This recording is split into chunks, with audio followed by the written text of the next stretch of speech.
Good evening. I'm Jennifer Rabb and have the great privilege of being the president of Hunter College. It is a pleasure to welcome you to Roosevelt House for this event with the Honorable Anibal Acevedo Vilá, and we are honored to have the governor's wife with us, Luisa Gandera. Luisa, welcome, welcome. Governor, it is very fitting to hold this event here in the home of the former New York governor, Franklin, and his wife, Eleanor. Now, they did not live here alone. FDR's mother, Sarah, built this double townhouse in 1908 as a wedding present for Franklin and Eleanor, with one stipulation. She kept half of it for herself. Now, you talk about a New Deal. Technically, one half belonged to the newlyweds and the other half to Sarah, but as you can guess from the single entrance from the street and the convenient connections you'll see upstairs on the first 3 floors, Sarah was not too fussy about this distinction. As Eleanor said, you were never quite sure when she would appear, day or night, and you thought you had mother-in-law issues. Hunter owes a huge debt of gratitude to Sarah for sticking so close to home, because Eleanor soon spent as much time out of the house as in it, and she often found herself walking a few blocks uptown to spend time with the Hunter students. A long and rich relationship developed between the Roosevelts and the Hunter community and lasted even after they left 65th Street for the White House. After Sarah died in 1941, the family arranged for Hunter to purchase this house, and Franklin himself donated the first $1,000. Eleanor attended the dedication and remained an active friend of Hunter's until her death. For many years, the house was a popular student activity center, but when I became president in 2001, I was dismayed to discover the house long closed and in desperate need of repair. We were determined to have it faithfully restored, and with the help of Chancellor Goldstein, city and state officials, including Melissa, $1 million from the City Council, we have made that dream a reality. And our fellow art historian will be interested to know this is the only house in New York City that was an original home of a president that is still in existence. Teddy Roosevelt's house, that some of you may have visited, is actually a restoration, and I think Nixon owns some co-op that they sold on Fifth Avenue. And everything that we did in the house is a complete historic renovation, except the room that you're in right now. This was the basement. This was actually the backyard, and this was all dirt. It was completely excavated to build this room. This is the skylight. When you go upstairs, you'll see the terrace, and you'll see the skylight on the terrace. And since you can't get a backhoe in the backyard of a townhouse in Manhattan, all the dirt had to be taken out shovelful by shovelful through the front door. So you can imagine why this took us a little while. Today, Roosevelt House is the home of Hunter's new Public Policy Institute. In addition to hosting wonderful public programs like today's discussion, the Institute serves as a thriving center for student learning. I believe that the Roosevelts saw their dreams reflected in Hunter College, which offers the best education money can buy at a price our students can actually afford. It is no wonder that Princeton Review recently ranked Hunter the #2 best value public college in the nation. Hunter was founded on a commitment to education and opportunity for all, regardless of class, race, or ethnicity, which was quite progressive in the 1870s. In the 140 years since, we have never wavered from this core mission. One important way this mission is served today is through Centro, Hunter's Center for Puerto Rican Studies. When Centro was established in 1972, it filled a gaping hole. Though the Puerto Rican community was long established in New York, it had little access to the traditional world of academia and few academic resources of its own. Centro made available entirely new avenues of research, providing the resources, personnel, and archives to turn Puerto Rican studies into a thriving field. It also gave Puerto Ricans and other underrepresented minority groups a place to gather, conduct research, and disseminate important information. Centro quickly established itself as an invaluable institution, becoming a critical force in scholarship and debate about everything from the immigrant experience, local culture, and minority rights, to globalization, ethnic conflict, and the world economy. Centro's success is due to the support of many people in this city, particularly the City Council, and as Melissa, I'm going to officially announce our Councilwoman, Melissa Mark Viverito, to whose neighborhood we are soon moving, and thank you for everything you do. Hunter is very proud to be the home of Centro, and I want to introduce our Provost, Vita Rabinowitz, who is always a strong and wonderful supporter of Centro. it is a great pleasure for me to welcome home one of Centro's former leaders, Dr. Felo Matos Rodriguez, who will later introduce his former boss, the governor. Now, Governor Felo likes to call me his former boss. Every once I hear someone going, Jefe, but that's actually not how I remember things. I don't know how it was for you. It was a pleasure to work with Felo, but I do want to tell you, Governor, that I urged Felo to accept your offer to serve in your administration. I actually told him that if he could survive academic politics, government life would be easy. So we're so pleased to welcome Felo back to CUNY, this time in the well-deserved leadership position as president of Hostos Community College.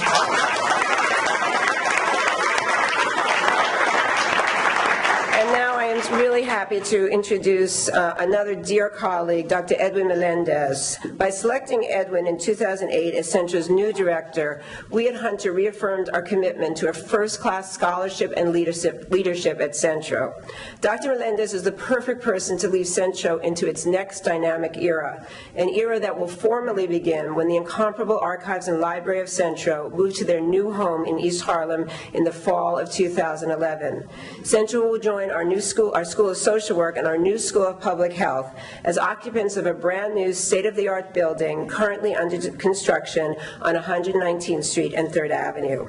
By becoming a part of the community with one of the highest populations of Puerto Ricans in the country, we will be able to greatly expand our mission of serving the social and intellectual needs of our fellow New Yorkers. I hope you all take a quick look at the boards outside that show our new building, and I truly hope all of you will join us back then for the groundbreaking in 2011. Governor, I extend that invitation to you. I hope you will join us. Edwin, thank you very much. Thank you all for being here.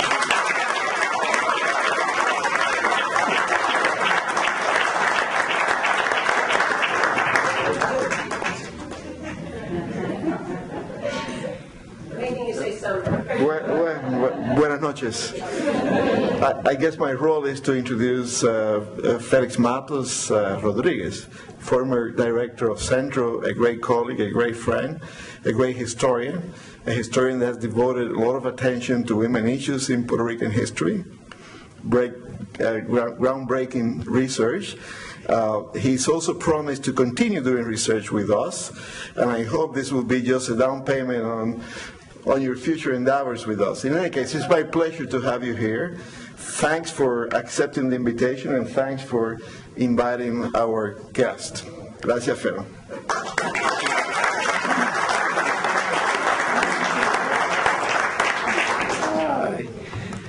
Thank you, Edwin, and thank you, President Raab. This is a particularly happy day for me. I'm a little bit confused. I have so many former bosses here that I don't know, from which be taking directions. But I guess it's a good problem to have, right? And it's great to be back at Hunter. It's great to be back at Centro. Gracias, Edwin, por la presentación. Thank you to President Raab and to Vita Rabinovitz, who were very supportive of the work at Centro when I was here. Continue to be very supportive of the work at Centro here, and I want to acknowledge that. And on a personal note, very supportive also in this venture of mine of leaving Centro and going to work in Puerto Rico. I've been asked today to introduce the governor, and what I thought I should do, because I think that in these days, if you bought the book, if you go to this part, there's his bio. Okay, so you can read about that there. You can Google him, and I would imagine that many of the people here are familiar with the track record and the history of the governor. So I'll say some of those things, but I thought that I would add a thing or two, and I'll be very brief because we're here to listen to him, not to listen to me. That's what we want to see happen. But from my perspective, having the honor of having worked as part of his team, a couple of things that maybe you wouldn't find in the book, and you wouldn't find in Google about the governor. Do not worry, tranquilo. Tranquilo. All the things in the Salon Gabinete are confidential. Do not worry. But, the governor, as you know, is a product of the University of Puerto Rico system, both as a political scientist and later as a lawyer. He went to Harvard to get a master's in law. He served as a clerk both in the First Circuit of Boston and also later in El Tribunal Supremo in Puerto Rico. He began a distinguished career in politics, joining first, becoming the advisor to Governor Hernández Colón for legislative matters, who's the point person between the governor and the Senate and the House to get legislation moving. He later ran as a representative, the equivalent of the assemblyman here in New York for the House of Representatives in Puerto Rico. He quickly raised to the leadership in the House, became the president of the Popular Democratic Party at a time when it was very difficult times for that party, led the campaign in the last plebiscite, won a very famous vote in La Quinta Columna, and then later became the resident commissioner and governor of Puerto Rico, and now is peacefully in private life pursuing other matters. I'll say a few things about the governor, and I think some are connected to the themes he talks about in the book. The book is obviously a recollection of his 4 years of government, his take on some of the context of what was happening, and his take on what occurred, hoping that it provides a reflection for the current situation in Puerto Rico. One of the themes in the book is the issue of the need of Puerto Rico to move away from partisan politics, and I think that most of the people who are here familiar with Puerto Rico know that that's one of the key poison pills that really prevents any kind of fruitful discussion on any topic, let it be the status, let it be on quality of life issues. And I'm very proud to have served with a governor that made history, because if you're familiar with Puerto Rico, you know that one of the main elements of political partisanship is a patronage in the agencies of government. Right, that's a traditional way in which a large part of the labor force that's left works for the government, and the governor has a distinction of being the only governor in the history of Puerto Rico that in the 5 largest agencies that had most of the employees, the largest agency in Puerto Rico is the Department of Education, and he had both times commissioners or secretarios that were pro-independence, that were not part of his party.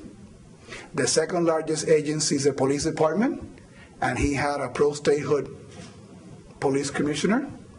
And then the other 3 largest agencies are corrections, in which CUCO, and CUCO is associated with the Popular Democratic Party, but then the other 2 were health. Rosa Perez Perdomo was not a party activist, and Familia, which was me, and I'm not affiliated with the Popular Democratic Party. So he had, for the first time, the 5 leading agencies, okay, in Puerto Rico, which are a traditional machine of patronage. He had them with independent folks that didn't respond to the party, and you will see there's a theme that he talks about. And obviously he had to govern in a very unique time in Puerto Rican politics, but it gives you a flavor of, and I have, and I can tell this very, very candidly, I interviewed with him twice. He never asked me my political affiliation. He never asked me what he thought about the status. He wanted to talk about issues. Okay, so I'm very proud to have worked with someone that, even though is a product of the party, very much wanted to create a government base of good public officials to serve Puerto Rico. He was a result-oriented governor. I will say that I miss working for him. He was really a phenomenal boss. Very, very much.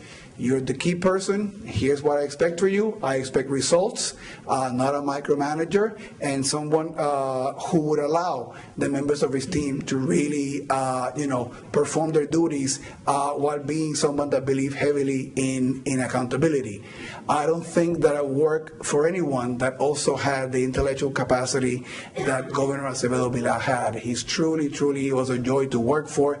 There was one phrase that all of the people that worked for him used to dread which is you'll be engaging him, you did your briefing memo with the issues. He will go like this and say, para yo entender. And you knew that when the governor said, para yo entender, you were chopped liver. Because he had read your memo, he wanted to make sure about something, okay? And if you didn't have your act together, you were either going to have to take the memo back, okay? But it was really, really a joy to have someone that understood the issues, took time to engage the issues, and who respected the work that you did. And I have to say that that's something that I treasure, having worked with him as an advisor and later in the Department of the Family. And again, I don't want to make a lot of anecdotes. Obviously, somebody who was muy solidario, somebody who was very much into protecting the people in his team. I think he always felt guilty that he had dragged me out from New York to go into the zoo of Puerto Rican politics. So I would get a phone call before the confirmation hearing or something that was both encouraging but also strategic about how to engage things. So I can give the perspective of an insider on what was a very, very challenging, difficult time, and he will be speaking about that, and you'll be reading about that in the book. But someone who was results-oriented, who was really, really a phenomenal boss, and also someone who's very much about process. And I think in the book he talks about the fact that he believes in process. And I think that the book is also part of his own process, as he's sort of moving now from a life that's been associated with politics into the next phase of his life. I'm sure you're going to ask him about that, and I'm not going to preempt anything that he might say. But I think that if you see the book, he talks about the importance of process, and I think that the book is part of his own process in deciding what his future is going to be. So it gives me an incredible amount of pressure to introduce the former governor of Puerto Rico, Aníbal Acevedo Vilá.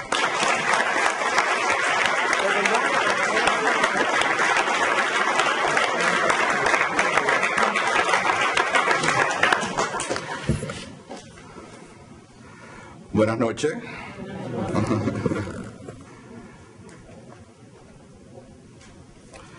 Well, so thank you to President Jennifer Rabb, Hunter College, to Edwin from the Centro, and of course to my friend Felix Matos for this opportunity, for this invitation. I want to acknowledge also the presence here not only of Councilwoman Melissa Mark Viveritos and also of Peter Rivera, and of course my good friend Dennis Rivera, who is here today.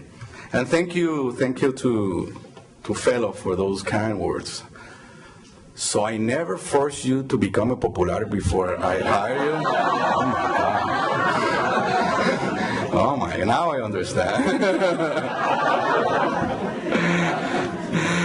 Well, no, thank you for those kind words, and I said in the past, thank you for answering the call and being part of my administration, first as my advisor and then as secretary of the Department of Family, and based on that, we have become friends.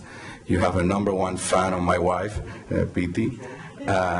So in that sense, on behalf of the people of Puerto Rico, thank you, and on my own behalf, thank you for everything you did and your commitment to make the right decisions here in New York or during those years in Puerto Rico. And again, thank you for this kind of invitation, and welcome everybody here.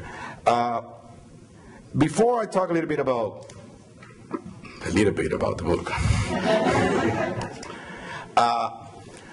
maybe I know probably everybody here, but at least 99% of the people here follow Puerto Rico's issues, Puerto Rican politics. So the things I'm going to say, it's not news in terms of new information.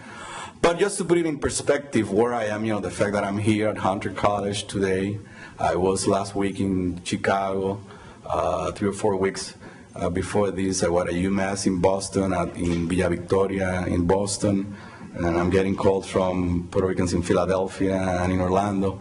Maybe just to put it in perspective, where I was 14 months ago.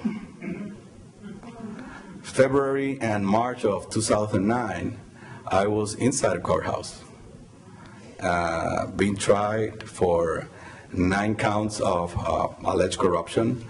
Everything started with 24 counts. But before the trial, the judge threw out the majority of those counts.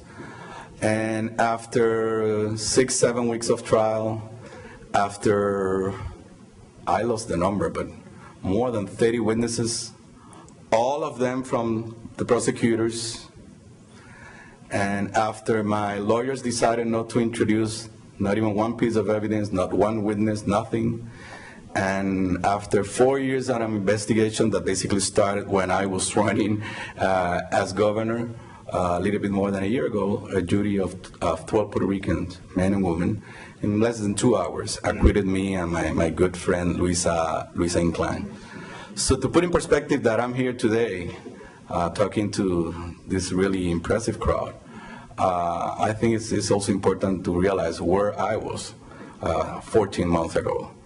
And the book is, in a sense, it's not about the trial, and I also want to clarify that. The book is about my 4-year term as governor. Why? Because, and why is so big? Because it's a unique part of modern history in Puerto Rico. I was elected in November 2004, but even though I won the election, my party, the Partido Popular, lost the election. I was certified on the late that night, on the election night, or actually it was around 6 o'clock in the morning, I was certified as the winner by 3,500 votes. My opponent took me to court. They came up with a weird theory not to count some votos mixtos, split votes, los pibazos. We got a judge in the Puerto Rico Federal District courthouse that we got the signal he was going to favor the Pedro Rosselló and his theory. We went all the way to Boston, and finally we got justice in Boston in the First Circuit, the Court of Appeals, and I was finally certified in November 26 of 2004, and I was going to be sworn in January 2nd. So, and they got the majority, the other side, the NPP, the state pro-statehood party, they got the overwhelming majority in the House, in the Senate. They elected the resident commissioner. They elected the majority of the mayors. So yes, I won the election, but I was surrounded by my political opponents everywhere. Nevertheless, I started that process, and that was the time when I hired Felo, and when I hired people like the ones he mentioned, like Pedro Toledo, who was appeared on the papers in Puerto Rico 2 weeks before the election campaigning with Pedro Rosselló. But I thought he was the right person to head the police department. So I had to put in place that my cabinet and my team in a matter of 2 weeks. But I was very optimistic.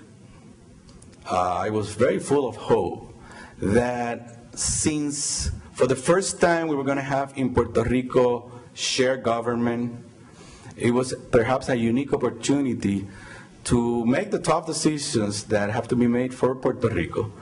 And since in order to get anything done, you need the approval of the House, the approval of the Senate, the governor, and maybe the support of the resident commissioner and the support of the mayors. Maybe it was a unique opportunity to make those decisions. And if there were tough, difficult decisions, nobody would get the blame. And if they were really good, positive decisions, everybody will share the positive results of that decision. But that was not what happened. And the book, it's a recount of my 4 years as governor. I try to describe it as when you take a picture, and you take a picture of a moment, and that's a picture. Actually, a friend over there taking pictures, and he's taking pictures, and maybe we're going to see those pictures in 5 years, 10 years. And someone will say, oh, how old Anibal looked at that time. Or other will say, oh, he was really looking great. the picture is the picture. It's what happened. How you see it, how when time passes and you look back, you see that's a different story. And the book is an attempt to describe, take a picture of what happened while I was governor of Puerto Rico. And it's done in a chronological way. I pick my 32, to me, most important speeches and put them in order, but it's not a recollection of my speeches. It's because every speech has an introduction, in which I explain what was going on at that time, give new information, facts that were never revealed, and then after the speech, there is a reflection of what happened at that time. What if the things I proposed had been approved could have happened in Puerto Rico, and in many cases also a reflection of what's going on in Puerto Rico right now. It was a time in which not only I have to deal with that political situation I described to you, we inherited a budget crisis, a budget deficit that has accumulated because of wrong decisions or not making decisions in the prior 10 or 15 or 20 years. The government ran out of money in May 2006. I know many of you follow that, and we had to shut down government for two weeks. That had the effect of having a recession in Puerto Rico that started basically after the government shut down. And the combination of all those factors to all that was added, the increase in the prices of oil barrel, which is always a headache for everyone, every society, every economy here in the mainland. But in Puerto Rico it's even worse because we are too dependent on oil for electricity. 72% of our electricity production comes from oil. There's no other place but Virgin Island in the United States that depends so much of oil for electricity. So, and when I was running as governor, the oil barrel was, I think, was like $50. In the summer of 2008, it went all the way to $145. Now it's around 80, and we're complaining that it's going up again. But it went all the way to 147 or 45, something like that. So although all those things happened, and on top of that, a federal investigation that started, and I explain all that in the book, that started at some point in 2005. The book, again, is not about the case, it's not about the investigation, but since the book is about my experience as governor, and the investigation was there almost from the beginnings, and I had to deal all the time with all kind of rumors, and I know fellow was there. It was waking up in the morning and opening the paper and a new rumor, a new witness started, a star that is going to destroy the governor, that I had a hair implant paid illegally. Well, if that happens, please, I need someone to get me the money back.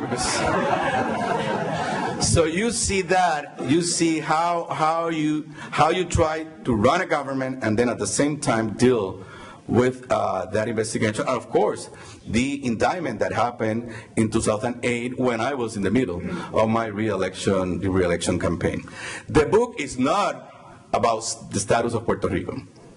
Not because I think it's not an important issue, on the contrary, because I think it's so important that you have to deal with that separately. But nevertheless, since status is always present in any discussion in terms of Puerto Rican politics, also you get in the book how that affects some of the decisions and the reactions that were made while I was a governor. I've said so far what the book is not about.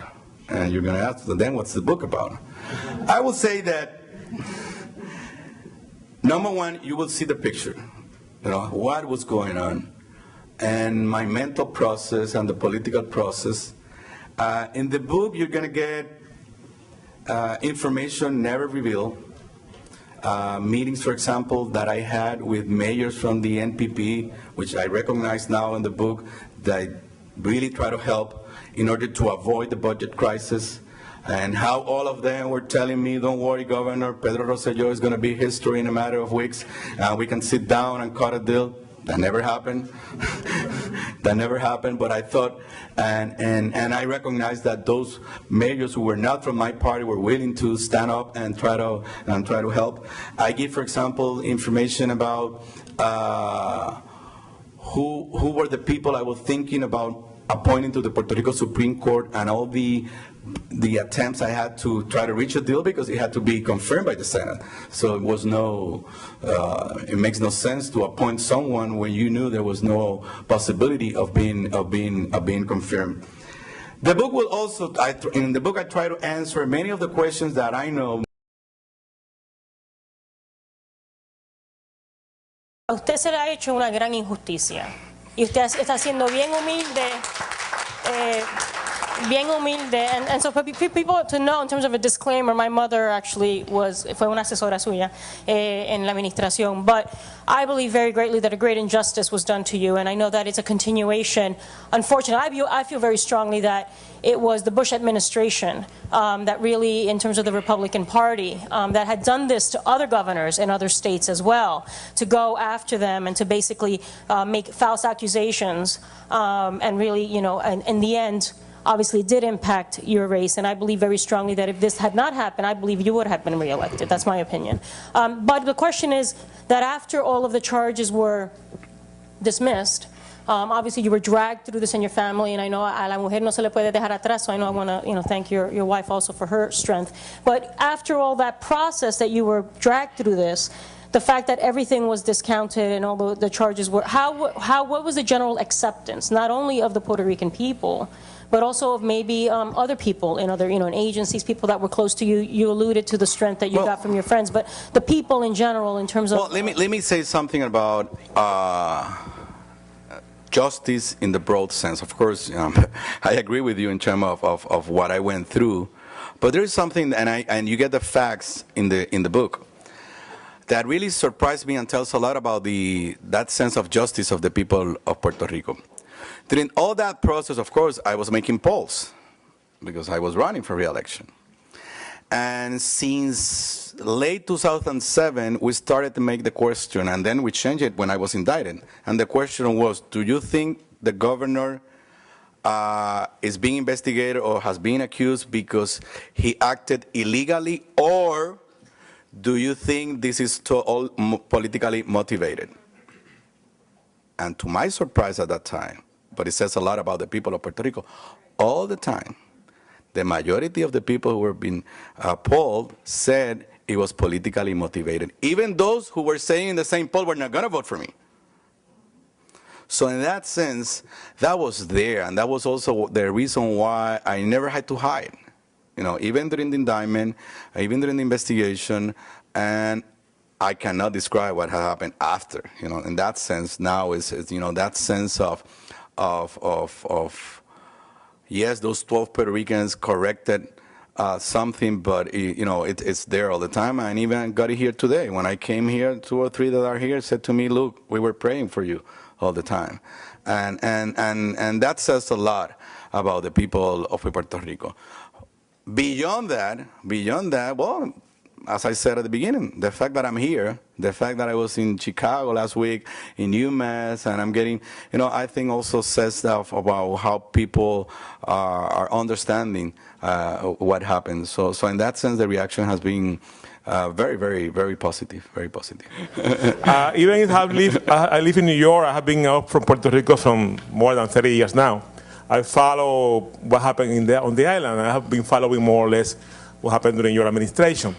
I was impressed by that speech that you did back in 2008 when you talk about developing the Commonwealth and you play with the concept of soberanía and an advanced, accomplished new arrangement.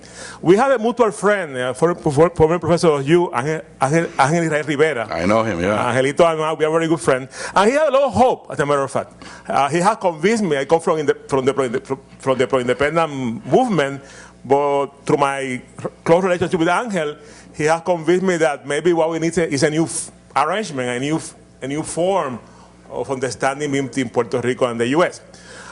You have said now that you are thinking about your future, and there are a lot of people concerned about what is going on in your party, and some people believe that you have forgotten that speech, and the new president of your party, Héctor Ferrer, want to forget, and we are worried. We are worried because there are Puerto Ricans who have a lot of hope, like Angel and myself, and would like to see, that your party and people like you move these issues ahead. I know it's very difficult. We understand that the situation of the island is very bad, and there's a lot of uncertainty. But there's hope, and it seems that you are a person with a lot of hope, and we wish the best to you and your family, of course. And we would like to see, where you are moving, where you are going, or you have forgotten that important speech. Okay? I go through that on the book in two ways. Number one, there was a lot of discussion by the political analysts and people that I mentioned sovereignty in that speech because I had been indicted. And on the book, I go back all the way to my first prime speech when I was president of the party for the first time back in 1998. And I show in the book that I have believed in that always. So I was not talking about Commonwealth, that Commonwealth has to evolve based on the sovereignty of the people of Puerto Rico because I had been indicted. That has been my position since 1998. In every important speech or whatever in terms of status has been there. Actually, the word sovereignty is only mentioned once in that speech. The speech on the 27th of April. It's one of those things that people listen to it, and then because of what everybody comments after, people now, it's like it's two different speeches. But then on that speech, I gave 5 lessons that I thought at that time the people of Puerto Rico and the Popular Democratic had learned through my indictment, and the last lesson was precisamente, tenemos que enfrentar con seriedad el tema de estatus a través de la Asamblea Constitucional de Estatus y con el compromiso de desarrollar el Estado Libre Asociado fundamentado en la soberanía del pueblo de Puerto Rico. And I said on my book, which was written August of last year, but I have repeated that I still believe in that. And I also said in the book at some point that, on that speech, that la base del Partido Popular está más adelantada que sus líderes. No, I made the decision of my personal decision of letting space to the new leadership of the Popular Democratic Party, but I have made some expressions whenever I think it's proper to make them. So my position is very clear, and when the conditions are there to discuss this again in a proper way, I will be there, and you don't have to be in a ballot to do that. So in that sense, I know and I can feel that there is a lot of concern among especially not among people like you, but even the base of the Popular Democratic Party. So in that sense, I'm very clear. But I also have made the decisions that they have to, they are running the party. And you have to give them space to make the decisions and make the right decisions and the wrong decisions and learn from the mistakes. Actually, I want to share this new piece of information. The status issues is back.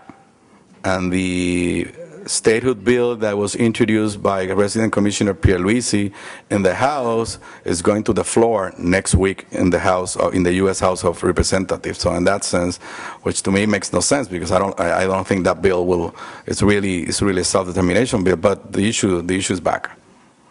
Just very briefly, you did mention that when you started your term, you were hoping to establish a new direction with the ideal of shared government. How much of a poison pill was the fact that your opponent in the gubernatorial election displaced an elected senator and got himself into the Senate? Rosselló got into the Senate in January, and he said, and the leadership of his party said, we are going to govern from the legislature. Lo vamos a gobernar desde la legislatura. They said it. And And for example, and I haven't shared the names, but some important leaders of the MPP will say to me in private, no se preocupe, gobernador, Rosselló se va de la presidencia del partido en 2 o 3 meses y vamos a poder llegar a acuerdo. Y yo, ajá. Pasaban 3, 4, 5, 6, 7, 8 months, and he was still there. Then, and I described that in the book, then you had Fortunio that in order to win the primary, at some point had to be even more anti-Anibal than Rosselló in order to win the primary. And then when finally Fortunio was elected the candidate and the new president of the party, nothing changed. In terms of maybe a little bit of the style change, but in terms of the decisions, nothing changed. So it was really a missed opportunity. I give for example, people don't remember, but to my inaugural ceremony, not even one member of the legislature from the MPP went there. Not even one. Not even the president of the Senate, the Speaker of the House. That's unheard in any place in the world. Unheard. Fortunio did go, and I have to recognize that, and Santini, the mayor of San Juan, and some other mayors. But not even one senator or one representative from the NPP show up to my inaugural. I try to do what is very common here. I invited, for example, I was sworn in on January 2nd. I invited for dinner the legislative leaders of the 3 parties the next day in La Fortaleza. They didn't show up. The Independentistas went. Of course, the Populares went, but so we're talking about the first 2 days of my administration, the first 2 days. But you see in the book how I will try again, and will send messengers, and will approve some of their proposals. For example, and I explained here, and I think it was a mistake from my part, and I said it, but I approved the sales tax because it was their idea. It was in their platform. So I said, well, maybe that's a way to finally to solve the crisis, the budget crisis, by me accepting their idea. At the end, politically, it was my idea. I pay the consequences because the people, and you, when you listen to today to the governor, it's like they were not in the House and in the Senate for those 4 years. But of course, yeah, Rosselló was still a very divisive person, and his presence there was. We tried, for example, with the Speaker of the House, and whenever we thought that we were close to reaching an agreement with the then Speaker of the House, then Rosselló, because he was basically Rosselló's puppet. But then you say, forget it, Rosselló's going to say no, and nothing is going to happen. You mentioned, we all heard all the give and take on politics and the indictment and all the context, but you mentioned that the imposition of the sales tax and the crisis was a turning point. I'd like you to comment on that, and also what alternatives were you really, did you really have? Well, I did not propose the sales tax. I proposed a temporary special tax on banks and financial institutions. I propose raising the capital gain tax. I propose imposing a special fee, ¿cómo se dice el marbete de los carros? The registration of cars which values was more than $40,000. A special tax for that, excise, and for the registration. And instead of proposing a new tax like the sales tax, what I proposed was to eliminate some of the exclusions that we had on our excise tax. All that my measures, and they're explaining in my book, and that was my first budget. Those 5 initiatives will have produced at that time close to $1 billion. All of them were rejected. All of them. All of them. So when I end up with the sales tax, was 2 years after trying everything else. Everything else. I said in the book, well, what would have happened if I had decided not to accept the sales tax? I don't know, maybe government would have been shut down for a month. I don't know. Maybe at the end they will have come to the table. But, I made that decision because I thought was the only alternative. In terms of the government shutdown, this is also very important, and you get in the book.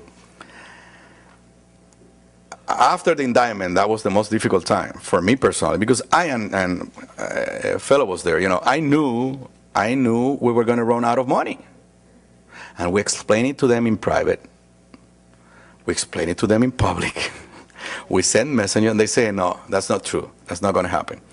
Then, a month before the government shut down, I introduced a bill asking them, the legislature, to authorize me to get a special last loan of $700 million. They rejected that. Government was shut down. 2 weeks after, do you know how we solved the crisis? Because they approved what I asked them before the government shut down. $700 million. When Fortuño was elected governor, with that same legislature, because they're the same guys, they gave him a loan, they approved him a loan of $7 billion. But I asked for $700 million in order not to lay off public employees. They gave him $7 billion in order to fire 20,000 or 30,000 public employees. We all know that borrowing money is not the final solution. And I explained in the book how we said, let's give me this loan and let's sit down and have real tax reform and fiscal reform, so we'll fix the problem. And I explain here this, and one of the problems we have in Puerto Rico today is that Fortuño's vision is totally the opposite. The budget problem in Puerto Rico is not that the government is too big. The government is inefficient. That's a different thing. That's a different thing. And there are numbers comparing the number of public employees in Puerto Rico per capita with the 50 states, and it's more or less the same. Our economic problem is that the private sector is too small. So this theory of government is too big, and if I fire public employees, they're going to go to the private sector. We're paying the consequences now. And in terms of the budget, the crisis is not because we're spending too much money. It's a matter of revenues. Revenues. Even the sales tax is not producing what the expert told us back in 2007. Buenas noches, señor gobernador. One thing that when we look at Puerto Rican politics, we see how we are so focused on Puerto Rico, you know, the insularismo of the island, that we do not see how things that may be happening in the island are connected to things that may be happening elsewhere. And when you were indicted, it was by the federal government, and it was not the only instance in which a particular federal administration, Republican-led administration, was involved in indictments that were politically motivated. It happened with the governor of Alabama. It also happened in several instances around the West states, etc. So I was just wondering, I would ask you to comment on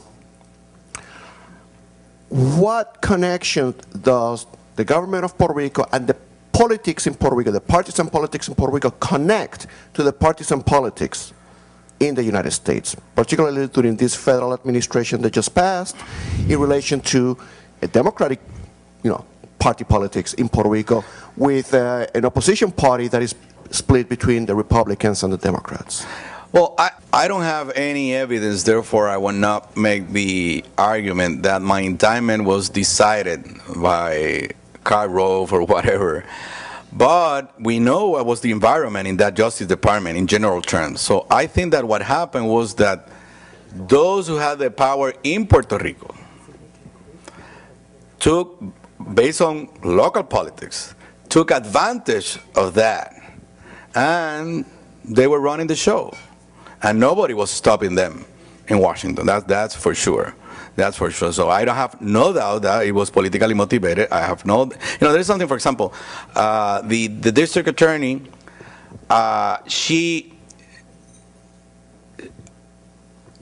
She was the assistant U.S. District Attorney when I was elected governor. The district attorney was, Bert Garcia. He was a Mexican-American, and we had a very good working relationship.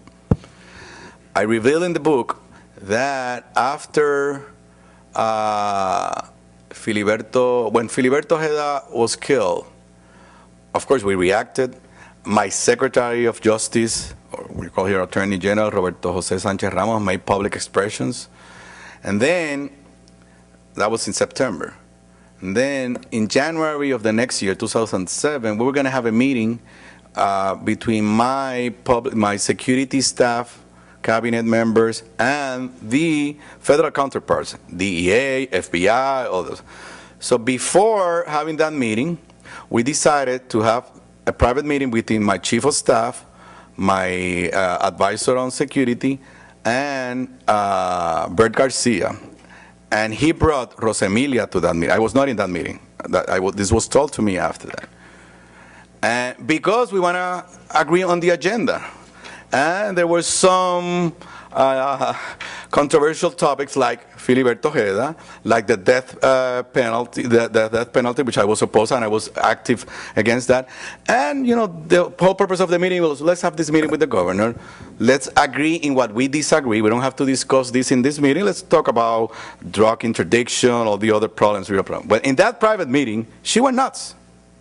Private meeting, saying that by talking to the press that day that we jeopardized her security. She went nuts. Okay. I knew that the investigation about campaign finance was going on when Bert Garcia was the head of that office. Nothing was leaked to the press. Nothing. And we had a very good working relationship. It's federal agents investigating fundraising in any campaign, that's something that happens a lot. And you say, well, investigate whatever you have to. Nothing was leaked to the press. Bert Garcia retires, and she was appointed. Interina, but she was appointed. Aníbal José Torre, my chief of staff then, who was the person that was in that meeting back in January, and this is May or June 2007, he said to me, and I quote in the book, "Gobernador, usted se jodió." She hates you. Me dijo, ella te odia. She got into that office, I say the day in the book, I don't remember. The first leak happened exactly a week after. A week after. And from then on, was leak after leak, rumor after rumor. And of course, as I said, the book is not about the case, and I don't know if I sometime will take the time to write about that, specifically what happened. But I do reveal, and for example, we have an affidavit of a person who was at a bar in the summer of 2007, and and this is in the book, and Fraticelli, the head of the FBI, was having drinks, and he was saying loudly, we don't know what, but we're going to get something on this governor. He thinks that he is the one that, él se cree que es el que manda, aquí mandamos nosotros. Y que no se, and he made reference to Filiberto. So I will say that they took advantage, those local ones, they took advantage. Of course, they are Republicans. They took advantage. They got the support of Fortuño. For example, she recused herself of investigating anything that had to do with Fortuño because Fortuño endorsed her for the position. Well, it should work the same way on the opposite. I was opposed to her, so she should have recused herself. Tú te recusas de algo porque estás a favor en cosa. You have prejudice both ways. So that would be my answer. And so it was in that terrible period, yes, in where they were basically using the Federal Justice Department for political purposes. Hi, Governor. As far as I'm concerned, there are three ways you can steal an election. You can steal it while it's happening, you can steal it after the fact by not recognizing who won the election, or you can steal it before the election happened. And that's what happened to you. And you knew all the time that they were out to get you. Why did you decide to go along and play the game instead of boycotting the elections, not running you yourself. If Karl Rove and Baby Bush wanted to do that to the governor of Alabama, perfect. But you had a moral and political responsibility to face and to put out in public the fact that the system was rotten and that the system was trying to get you. And did you ever consider boycotting the election? Well, I'm gonna read from the book why I decided to stay running. But you know, I think that you have to decide whether you use the political process or you don't use it. And if you decided to use it, you have to use it. You know, there's no other alternative. Of course, I respect people who decide to boycott an election, but at the end of the day, you know, you lose your voice. But I'm going to read from you why I decided. And I think we're running out of time. I don't know, you tell me. ¿Por qué decidí mantenerme en la candidatura? La contestación más sencilla y sincera es porque sentí dentro de mi corazón que era lo correcto. Siempre estuve consciente de las consecuencias negativas para mí y que me exponía a una campaña en la cual el PNP y otros iban a intentar no solo destruir mi imagen como político y servidor público, sino destruirme como persona y destruir a mi familia. Estoy convencido de que la decisión de mantenerme como candidato fue lo que provocó la segunda ronda de acusaciones. O sea, yo fui acusado por segunda vez en agosto. Pero entendí y entiendo que lo que estaba en juego era demasiado importante y trascendía las elecciones. Tengamos claro que aspiré a la reelección convencido de que había posibilidades de ganar, aunque sabía que era cuesta arriba. Sabía que era difícil para cualquier candidato del Partido Popular por la difícil situación económica que se atravesaba el país y por el desgaste natural de ser un partido que llevaba 8 años en el poder. Pongo la palabra poder entre comillas, porque la realidad es que el Partido Popular como institución perdió las elecciones del 2004. Pero también sabía que Luis Fortuño era un líder flojo. Sabía que hasta ese momento, abril de 2008, no había presentado ni una sola idea creativa para enfrentar los problemas serios de Puerto Rico y que, aunque sus números en las encuestas eran altísimos, era cuestión de tiempo que comenzara a caer. Me equivoqué en el tiempo. Fue necesario que llegara a la fortaleza para que en pocos meses el país descubriera sus debilidades, su falta de visión, su falta de sensibilidad y su falta de liderato. Pero en gran medida decidí mantenerme en la contienda porque uno no puede entregarse ante las injusticias. Si el Partido Popular se creó para luchar contra las injusticias, sería un contrasentido no luchar contra lo que la mayoría del país ya sabía que era una injusticia. ¿Qué hubiera pasado si yo hubiera decidido no correr? No hay forma de contestar a esa pregunta, eso se lo dejo a los especuladores. Pero sí sé, y esta conversación tiene mucho que ver, pero sí sé que hoy este país entiende mejor qué fue lo que pasó el 4 de noviembre de 2008. ¿Qué fue lo que pasó el 20 de marzo de 2009 cuando yo fui absuelto? Entiende mejor qué está pasando hoy y tiene mayores oportunidades de enderezar su curso de cara al futuro porque fue parte de una lucha para defender la verdad y la dignidad. Hacer lo que nos dicta el corazón siempre se siente que es lo correcto. You might disagree, but that, you know, I thought that you have to fight. You have to fight.